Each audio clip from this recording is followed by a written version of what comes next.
Right, hello, welcome to my Wednesday live for you guys. I am live on Instagram and also in my wellness and well-being free group on Facebook. So my name is Jen and I am a life and mindset coach.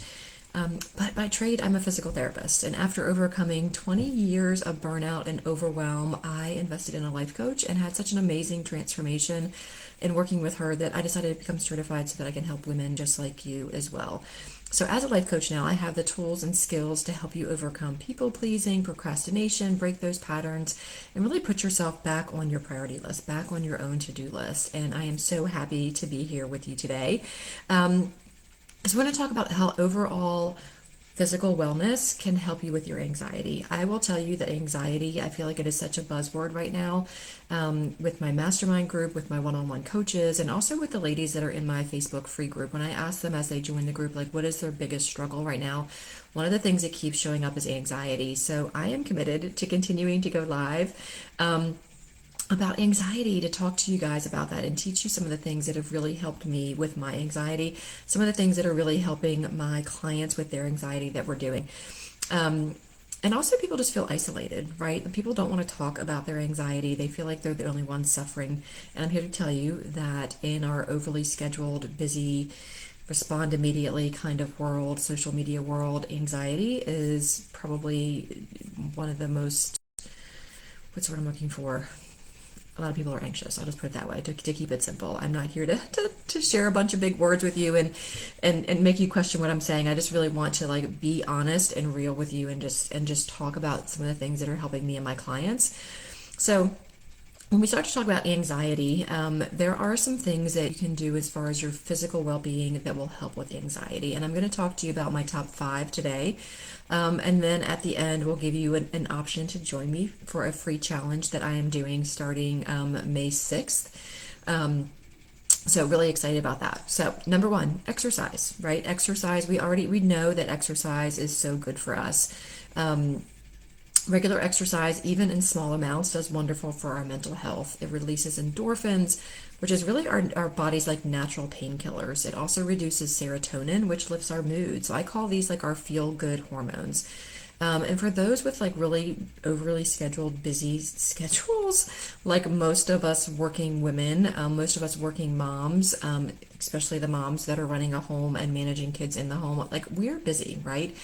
So I don't want you to feel like if you can't get to the gym for an hour that your workout is not going to help you, right? Even just incorporating 15 minutes a day with doing some yoga at your desk or a brisk walk during your lunch break can really lower your anxiety levels, okay? So I want us to really start like deviating away from this all or nothing mentality with our workouts. Movement is movement.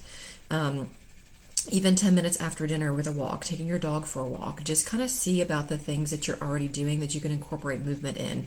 Folding laundry, stand and fold your laundry, right? Just do something where you're moving your body in a purposeful way. And it's going to help really release those feel-good hormones, which are going to help reduce your anxiety. So find an activity that you enjoy also and make it part of your daily routine. It does not have to be complicated. It does not have to be an hour at the gym. It just has to be you moving your body, okay? So don't overcomplicate it. And then this is a big one too that I know so many of my clients and myself are struggling with right now, especially as we enter perimenopause, is sleep, right? When we are more tired, we are more anxious, we're more snappy, we're hungry, our cravings kick in, like our body just does not function well unless we're getting adequate sleep. And so many people kind of fight me on this. But it's really important to try to get 7 to 8 hours of sleep at night, right? It's really important. Just figure out a way to try and make that happen. Because what happens during those 7 to 8 hours is that our body rests, our body restores so that we can like wake up the next day ready to conquer with whatever life throws at us. But when our brain's tired, when our body's tired, our immune system decreases. We have more of those fight or flight hormones going on, and we just do not respond to life in the purposeful, calm way that we want to, right? So to enhance your sleep, try to do some things around your bedtime. So some of the things that I'm doing is I'm not wearing them right now because I'm live with you all, but I'm wearing blue light glasses. I am on the computer all day for my job, and I wear these all day. I wear these when we're watching TV and unwinding as a family. I read these, use these when I am like listening to or scrolling on social media. I'm doing this. It's helping to block out all of this extra stimulus that we're getting through the blue light that's coming from all of our devices that we're on. The other thing that I do is that I purposely try to decrease my screen time after 8 p.m. at night. Just for emergencies, right? So I try my hardest to not be on my phone, not be watching too much TV after 8 p.m. Right now, our family time is typically 8 to 9 before the kids go up and do their schoolwork and stuff. So we are watching TV. So I am doing, if we're not playing volleyball or outside by the pool, I'm wearing these.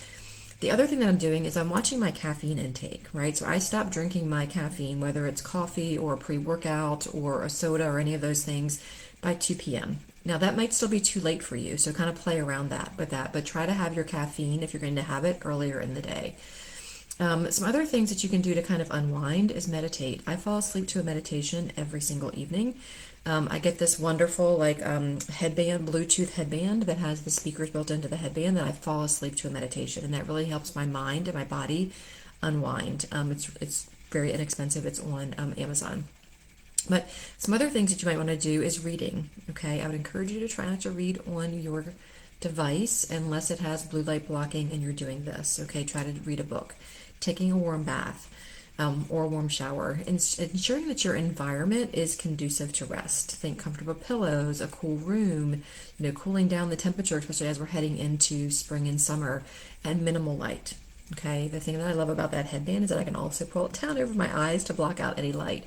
So prioritizing good sleep hygiene can really transform your mental clarity and help reduce your anxiety and kind of build that emotional resilience that we want.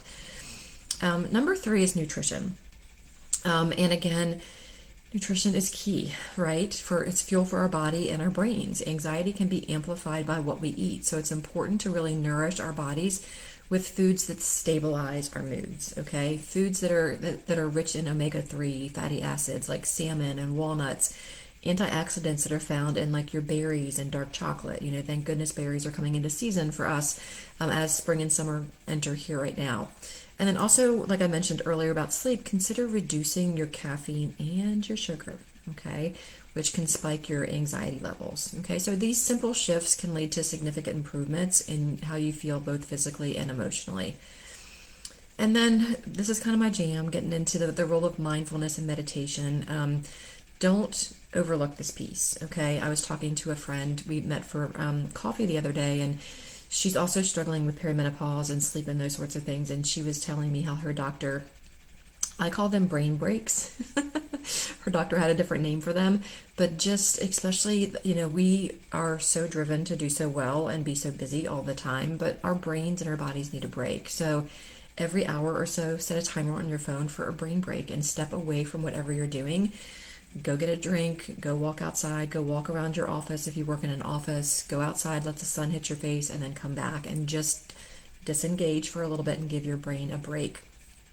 A mindful practice that you can do, you've heard me say this probably 1,000 times. It's one of the ones, it's so simple and you can do it anywhere, and people don't even really need to know that you're doing it. But wherever you are in your environment, if you're sitting in your car safely stopped, waiting for a child after some sort of activity, or if you're in your office or, at home, just pay attention to the space that you're in, right? And look for 5 things you can see, 4 things you can hear, 3 things you can smell, 2 things you can touch, and 1 you can taste. I may have those a little bit off, but just really, when you kind of bring in your senses like that, it takes you out of the chaos and anxiety in your brain and back into the present moment, and it gives your brain a little bit of a break, okay? Meditation is also great. If you follow me for any length of time, I'm a big proponent in meditation. I meditate on the way to sleep, and I meditate first thing in the morning. And I use YouTube at night because I like their longer meditations. And then in the morning, I use a free app called Insight Timer, and you can actually search by topic for meditation. You can pick 5 minutes, 10 minutes, 15 minutes. And often the one in the morning that I'm using is an anxiety meditation because my anxiety is worse in the morning. So meditation, mindfulness, those little brain breaks throughout the day can really help bring down your cortisol and really impact your anxiety. Also, another thing that you can do is anytime you take a bathroom break, do a couple of deep breaths or do some box breathing. Or, anytime that you're up and away from your desk, just purposely, like as you're walking to wherever you're going, take a couple of deep breaths. Make sure it's coming into your chest and your belly, not just the shallow breathing that we do when we're anxious up here and using these neck muscles. Breathing is great. So simple ways to bring in some mindfulness and slow your body down. Deep breaths, mindfulness practice, some meditation. There's also great meditations on Insight Timer for work breaks, like 2-minute work breaks, right? When you start to feel that anxiety build. And this is something that I really help my clients realize is start paying attention to when you start feeling anxious. One of my clients, she starts to get some tingling in her arms when she starts to feel anxious. So now she knows that's her warning sign.